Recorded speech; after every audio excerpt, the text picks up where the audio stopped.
Hey everyone, Egman here with another video, and today we have a top 16 breakdown for my EB01 double Winnabox tournament that I held last night. It was over 100 players and 7 rounds of Swiss into this top 16 that we see here today. And a couple things before we get started. First, if you guys are new to the channel, please make sure to hit that like and subscribe button. It does help the channel grow, and I really do appreciate the support from that. Also, I do want to shout out both Brian and Risu for being the judges for this event. I wouldn't be able to host it without them. And also my co-commentator, Human, for doing the commentary with me. If you guys want to see the live stream for it, it is on YouTube and Twitch for members and subscribers respectively, which you can check out right here. And then I will also be re-uploading an edited version of this on Friday of this week, so you guys can watch that. That'll be open to the public too, and you guys can check that out there. But I do want to say thank you to all the subscriptions and memberships on Twitch and YouTube respectively. Again, I really do, it helps a lot too, and I do really appreciate it. So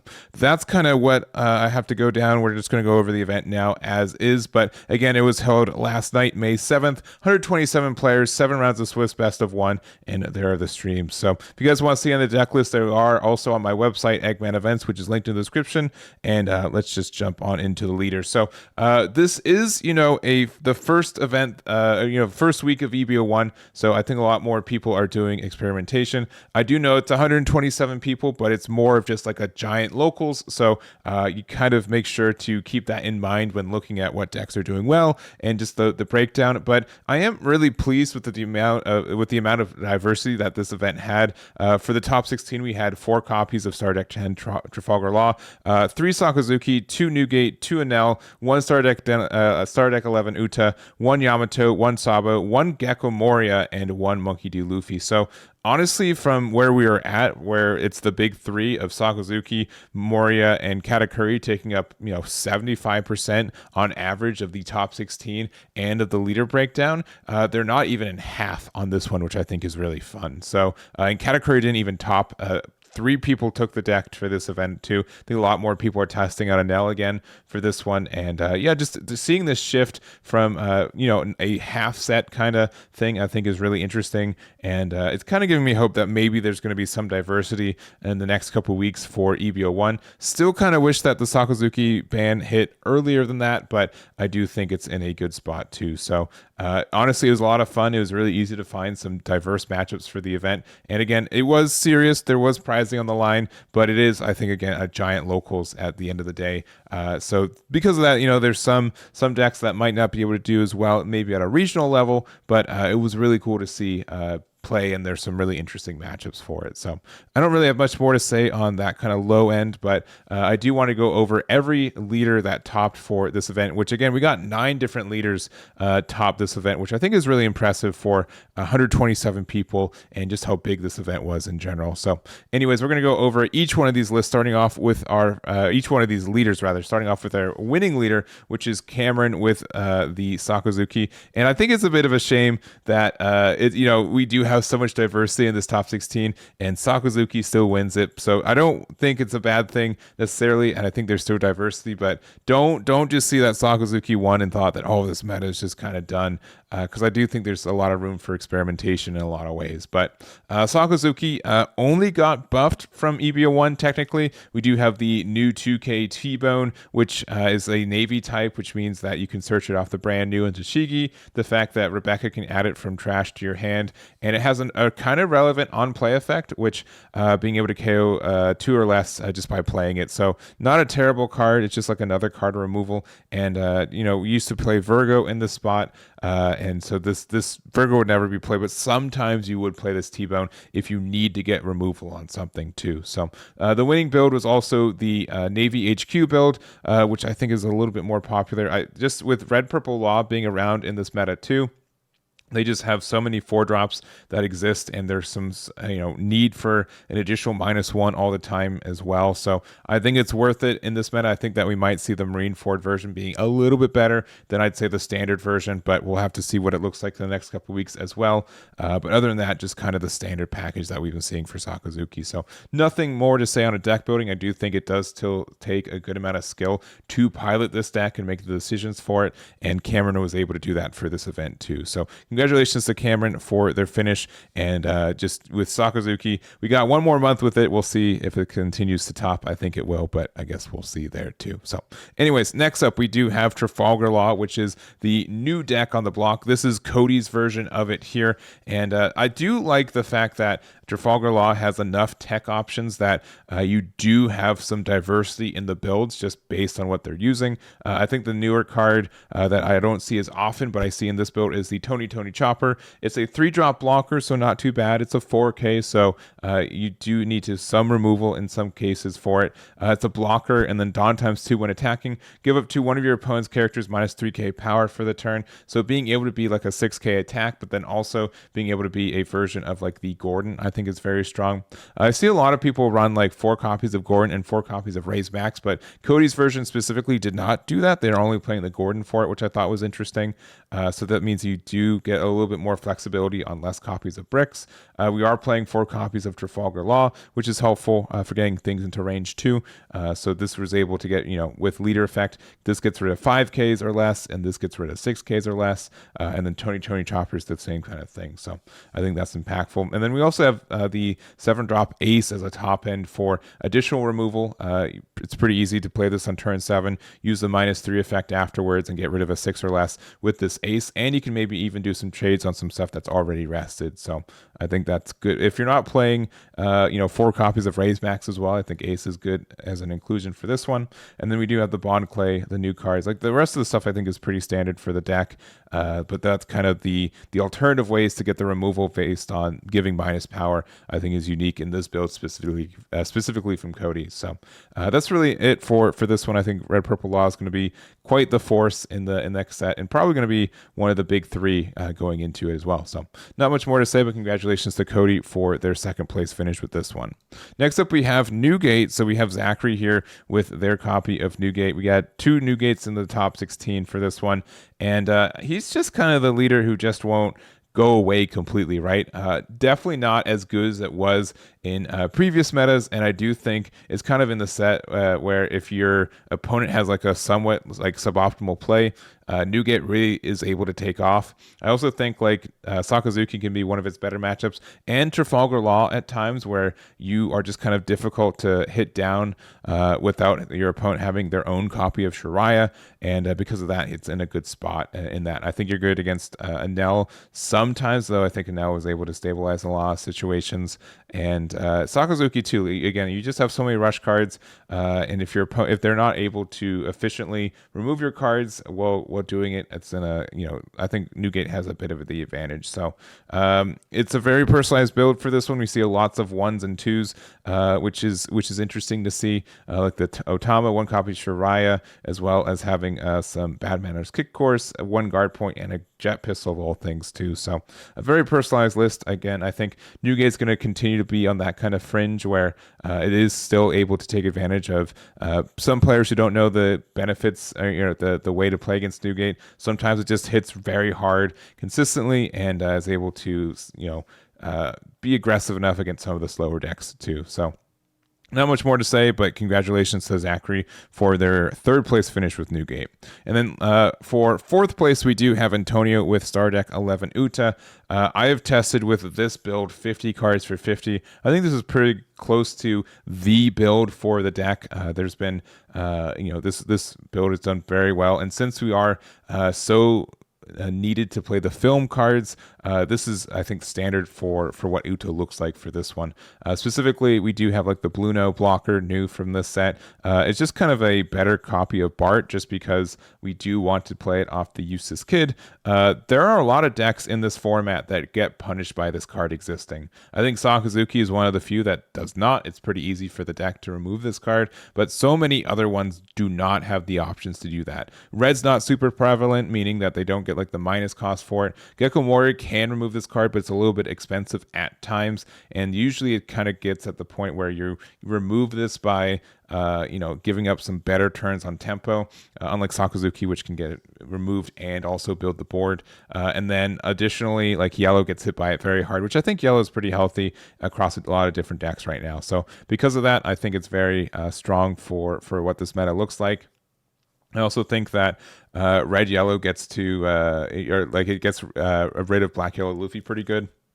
I've never really lost that matchup with this deck if we set up Kid, because they have to like set up board, go wide, but then we have this 8K that is really easy to defend, especially since we do have these blockers that are hard to interact with for the Star Deck 13 Luffy. So I think that's impactful. But just kind of like what the build looks like, I think this is a pretty safe build for it. And Star Deck 11 Uta is the only real weakness for it is that it has a really, really tough matchup for Sakazuki, and then sometimes red purple law can go either way. The biggest thing about it is that if they use like they can still use like Gordon or something to make the Usus Kid cost 5k, even if they can't remove it outright with their leader effect, they can make it a 5k and they can attack into it pretty easily compared to a lot of other leaders too. So I think that's impactful, but the deck is still in a good spot, and as long as you are able to get your your value train going, you can get so many cards early, and it's very, very strong for you. So not much more to say, but congratulations to our YouTube player Antonio for their top 4 finish. Next up we have Yamato. So this is Andrew's version of it here, and one of my favorite things about Yamato in OP06 vanilla format is that there are a lot of different ways to build the deck and still be strong, and I still think that's true for this meta too, if not more so. We do get a good amount of new cards. We've seen Flimpe just be a really good generic yellow card, especially since there are a lot of decks that still want to like go down to 1 or less life pretty quickly, so that helps you out a lot there. We are playing like the Sky Island variant of it, where we have a lot of Sky Island cards, meaning the Omen Holy is in part of this deck. We have the Rush Ace, which has been fantastic since release in Star Deck 13, since we go down to 2 life pretty easy, and it's a 5-drop 7k, which on the turn you play it, it's a 5-drop 9k, because you can use your leader effect to put 2 Dawn underneath it. Inherently, we're not playing Kiko Nojo in this build, which is really bizarre, because I think a lot of builds are playing that card, but I do understand like it can be a bit of a consistency issue where it can be the best card if it's in your life, but if it's in your hand, it's the worst card. So I understand that, and I think being able to use Ace instead is just as strong. And then we also have like the Enel, we have the Hody Jones. We're also not playing like Onami, which I think is really interesting, but more of just like this rush, make sure we have cards that we get on board, and then we can buff them with our leader effect, because again, like Rush with Yamato was fantastic because it means that you have this extra Dawn immediately usable, which is helpful for getting some bigger attacks. We also are playing 4 copies of I Am God, or Did Someone Say Kami? It lets you play Enel from your hand or trash and put your life down to 1. So that's kind of why Flampe is great, because you get to draw cards out of your life instead of like losing them from trashing them from this card here. So and then Enel is great. It's a little bit tricky for your opponent to remove it sometimes. I think Ace is better in a lot of ways, but being able to play it for 4 is, you get so much pressure if you're able to do so. And then we have like the 200 million volts and the 0 cost events to help us survive while having some bricks in hand. So a really rush build of Yamato, but I think it's very strong when it goes off. And it's terrifying if you don't have the defenses ready for all of these 7k rush attacks, or really 9k rush attacks with leader effects. So that is the build here. Congratulations to Andrew for their finish with Yamato. And then next up we have Enel itself. So Enel I think has been very popular in this new EB01, just because we did get a couple cards. We already talked about Did Someone Say God, but we also do get the copy of Rygo, which is just a great clear, just main KO up to one of your opponent's characters with the only strings attached is you have to go down to 1 life, which is not really a cost for a no more times than not. And then otherwise than that, I've seen some more like rush builds that look kind of like that Yamato list we looked at, but for this one specifically, more just kind of the standard. We are a bit of a control deck, right? We do have like the 8-drop Katakuri, the 9-drop Yamato. We have 2 copies of Linlin, still playing some copies of Ace too, because it's a great card on curve. And then we do have some new tools as well, including the Shirahoshi, which is an okay blocker for the deck. It does have the, when this is KO'd by an effect, you get to add 1 card from the top of your deck to your life. Some decks are better at answering this card than others, but it's a 1k that's a blocker, so I don't think it's too terrible if you have the space to add it. And sometimes it can just be a blocker in some good spots. Obviously, it gets hit by the 200 million volts pretty easy. And obviously that Sakazuki can bottom deck it too. But sometimes like Gecko Moria doesn't really have a way to get rid of this without KOing it with Absalom. So it's just like being able to guarantee a block for 2, I think is strong. So I don't really have much more to say about it now. I think we're going to see a lot of it for EB01. A lot of people are testing it again now that it has some new cards. And then again for sure in OP07 next month with the release of the 10-drop Ace. So this is list here. Congratulations to Daniel for their finish there. Next up we have Sabo. So this is Garrett's build. And Garrett specifically as a person has been topping a lot of my events with Sabo. And he's got such an interesting build with it. I think a lot of people inherently would be like, oh, I got to play the 2-drops to go into it, but we're not playing those. We're not even playing the 7-cost ace or the 5-drop ace. 5-drop ace 7k in this one, which we've seen in the Enel list and the Yamato list. Garrett's not even playing into this one. We're just playing the Luffy and we're playing the Kid and Killer, which Kid and Killer is pretty much the same as Ace, but the opposite of Ace. You're at 2 or less life, you get the rush. Kid and Killer, your opponent's at 2 or less life, you get the rush.